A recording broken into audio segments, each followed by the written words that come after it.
Entertainment Soldier here, and I'm back talking about Masters of the Air, Season 1, Episode 5, and my thoughts on this episode. It's a great episode, but it's a hard episode as well. You're starting to see how the war is taking its toll on the American bomber crews, the fact they're not getting enough replacements, the fact their equipment's not being replaced as well, and how hard the war is going for them, because at this point in the war, the Germans are getting smarter, they're sending up more of their planes to deal with the bombers, and unfortunately, the Americans don't really have an answer to that. They can't go in with massive bomber groups anymore because they don't have the planes. And with that, they have to use more and more of the other pilots that they have, meaning they don't have enough time to give them breaks, to give them leave. So it's affecting them. It's affecting them mentally, it's affecting them physically, and their planes as well. So it's getting harder for them to do these missions. It's getting bloodier as well. And in this episode, you see the worst of it. And I just loved that. And what I mean is, again, it's just showing you the reality of being a bomber crew in that time of the war, which is great. The episode as a whole is fantastic. I love the CGI as well. It is getting better. And yes, there's still noticeable parts that you can tell are CGI. But when you get those slow-mo scenes now, which we did get in this episode, it just shows that it's getting better. As for the acting itself, acting is fantastic from everybody involved. You're interested in every character and, hoping that they get through. And in this episode, with the amount of people that we unfortunately do lose, it hits you. It hits you every time. You see a plane get shot down and you're like, I hope people are getting out. You even start yourself, like, counting the shoots, which is like, I've never done that in a film before. I've started like, how many people are jumping out of that plane? How many people survived? And yeah, I mean, that is what fantastic writing should make you. It should make you believe this is real. It should make you, want to be involved. And you have to give so much credit to the writers of this show and the directors as well. So this show is just fantastic. I will say a spoiler, and I don't know if this is really a spoiler, but Buck is definitely alive because you see him in the credits, and there's one scene in the credits where you see Buck. He's in a prisoner line. So I know in this episode they're trying to, tell us that Buck is dead. No, Bucky's dead. But the credits do kind of spoil that, unfortunately.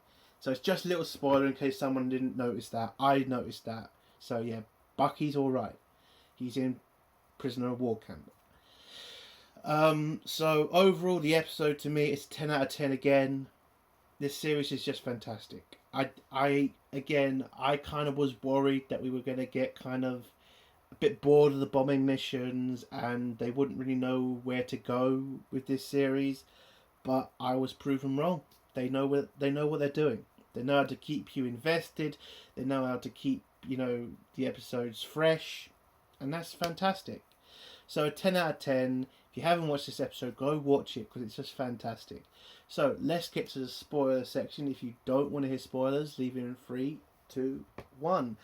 So the episode starts off with Cross, his crew, getting back from the last episode's mission, then telling us what's happened and the fact that Bucky's plane got shot down.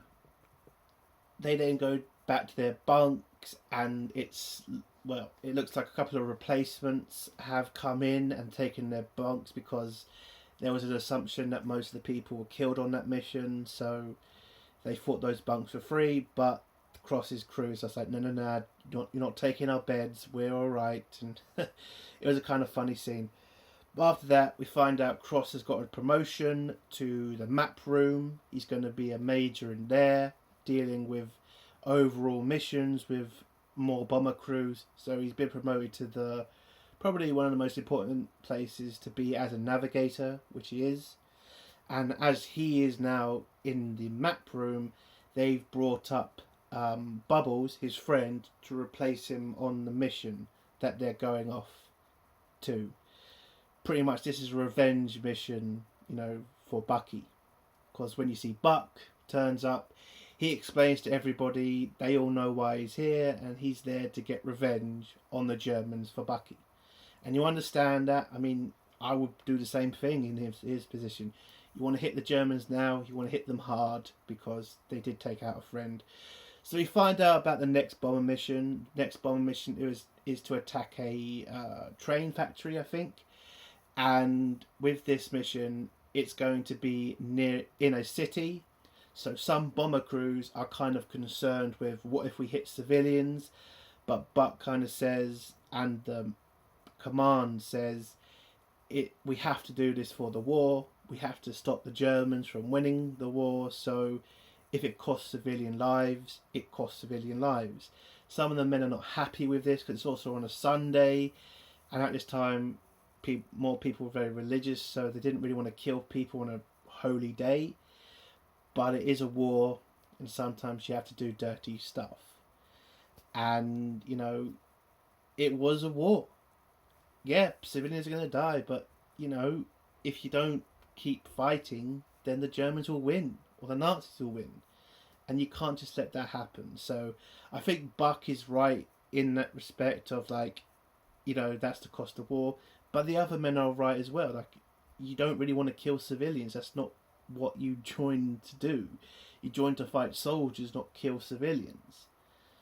But, you know, to win the war, you have to do stuff. So after they get the briefing, they all get ready to head off. It turns out that the 100th have lost a lot of planes. They've only got 17 planes left to send up with the big bomber group. And so it is getting hairy for them now. And Buck also goes off and changes his coat because Bucky didn't like his sheepskinned coat. So he's just dealing with his, you know, trauma with losing Bucky. You know, he wants to fight. He wants to kind of change things around. And again, we all understand where he's coming from. So, you know, you get it.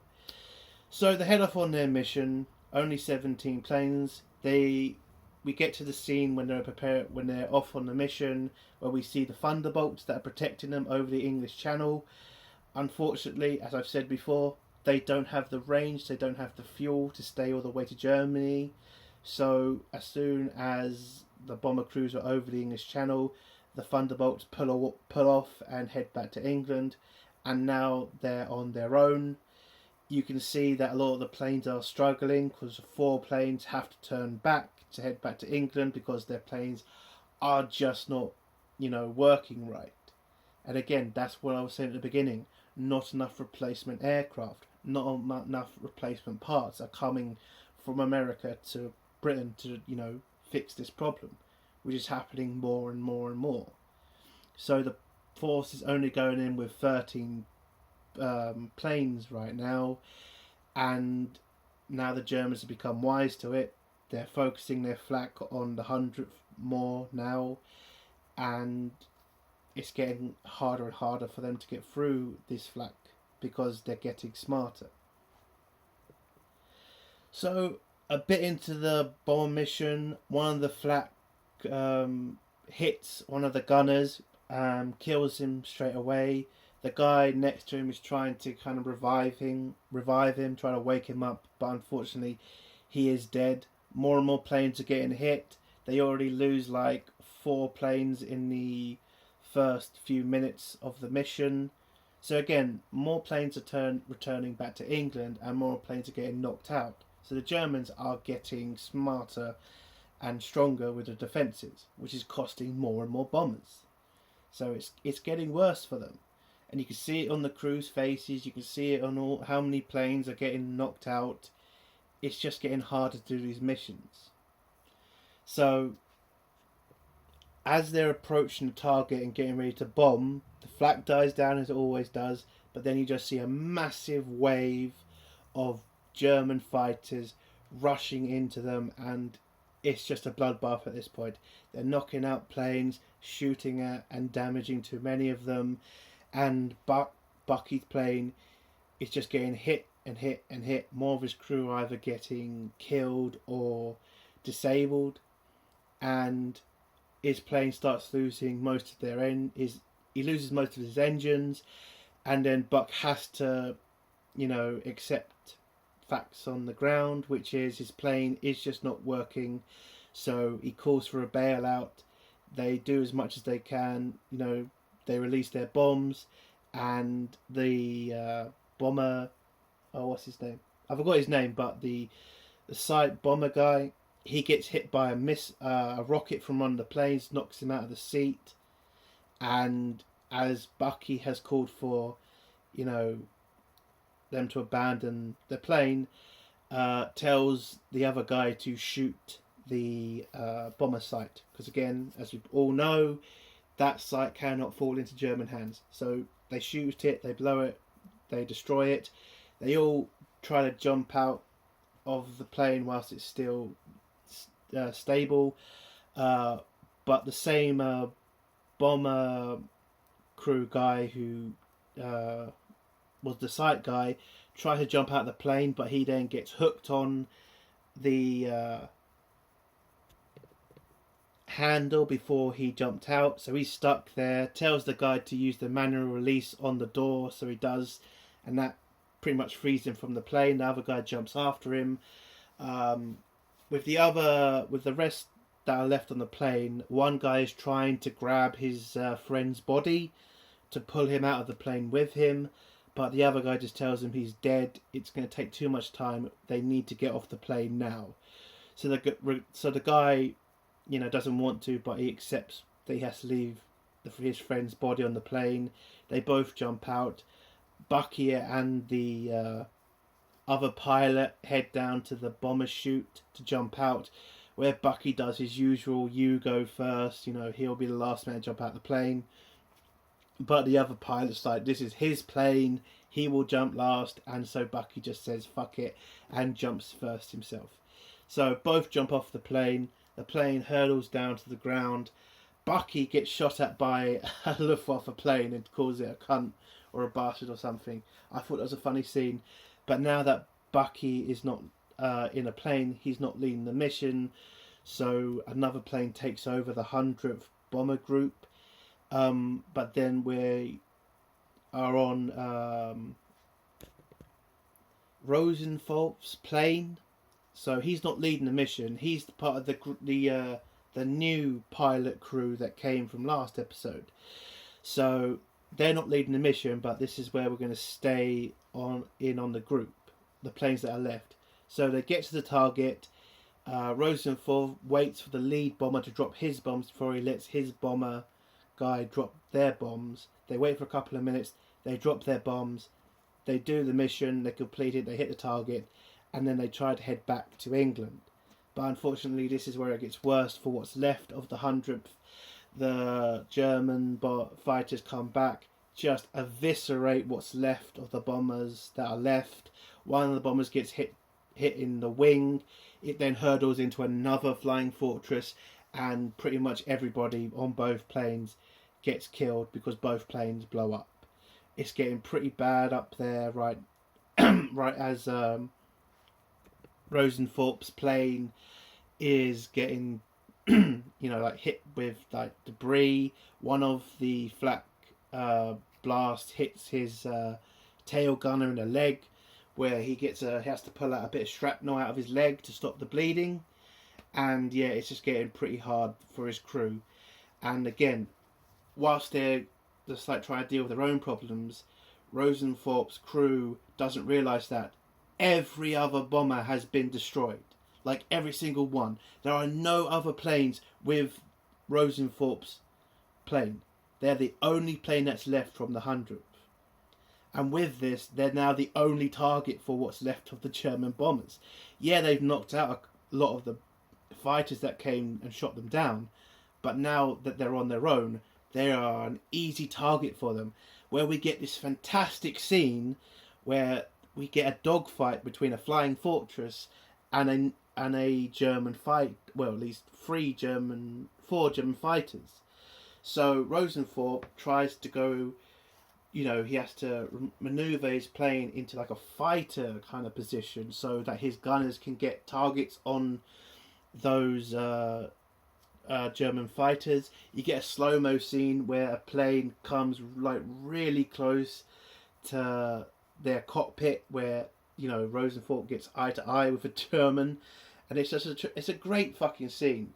And I love the dogfight scene. They knock out a couple of the fighters, and when you get to the scene where two German fighters come and hit them from the back, the scene just cuts, and we head back to the base in England, where the command pretty much finds out most of the 100th, if not all the 100th, have been destroyed. And when Rosenthorpe's plane, because it turns out they got away from those German fighters, lands, they go to interrogation, and in the interrogation room, they're pretty much told they didn't have enough time, or they couldn't see enough of the people or of the other planes to tell command what happened to them. So command doesn't know how many of the 100th that fell either died or were able to get out. So it has to be the most costly mission for the 100th ever. Only one plane got back. Everybody else is either killed or is either captured or lost in Germany.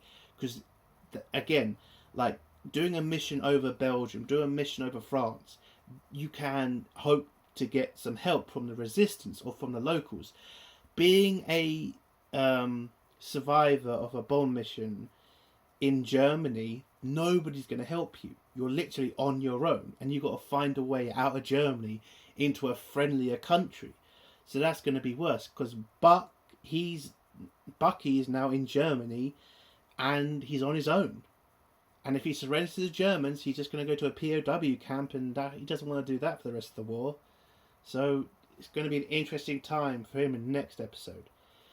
But from interrogation, most of the crews, they tell them as much as they can. They say, they kind of try to explain to them there wasn't enough time to write everything down. They're just working off of memory of what they saw. And then when it gets to Bubbles' plane, Cross's friend, they pretty much tell Cross, yeah, his plane got hit and it blew up, and there were no signs of parachutes. So Cross doesn't, he's pretty sad about this, because Bubbles and him were the best of friends. Bubbles gave him his snow globe for luck, and then Cross gave it back to him for this one mission, and now it looks like Bubbles has unfortunately died. And Bubbles wrote a letter to Cross's wife because of last mission where Bubbles thought Cross had died. So Bubbles goes back to his bunk and reads a letter, and it's a good letter. It tells him that he was a great friend to him. He tries, in that letter he wishes that they could trade places because he feels so guilty that he survived and Cross didn't. And seeing that Cross reads that letter, it does hit him hard, because now I think he's in the same position. Like, he wishes that he could switch places. So this episode was just fantastic. You saw how bad that it can get for bomber crews. The 100th lost literally 99% of their air group. Only one plane got back. And you're seeing a lot of the men now don't want to go back up there. Some are even refusing to before anything, even before interrogation. There was one guy on the truck who said he would never go back up there to do his job.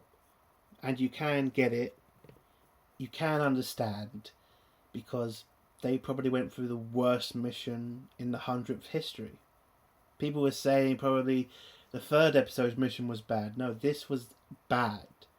Losing so many people, losing so many crews. I mean, are they going to be replaced? Are they going to get rid of the 100th? Who knows? I mean, we all know they don't, but, at that point, who knows? And some are probably questioning, are they going to win the war at this point? With that amount of losses. So, yeah, it was a fantastic episode. I can't wait for, to see Bucky's episode, because he is alive. You can see it in the credits, and I hope that both him and Bucky get back and, you know, do some more missions. And yeah, that's the end of my review. If you like this review, give it a like. If you dislike this review, give it a dislike. And if you like my content, do think about subscribing. And if you have a comment, leave it below and I'll try to get back to it. Enter World Soldier. Bye.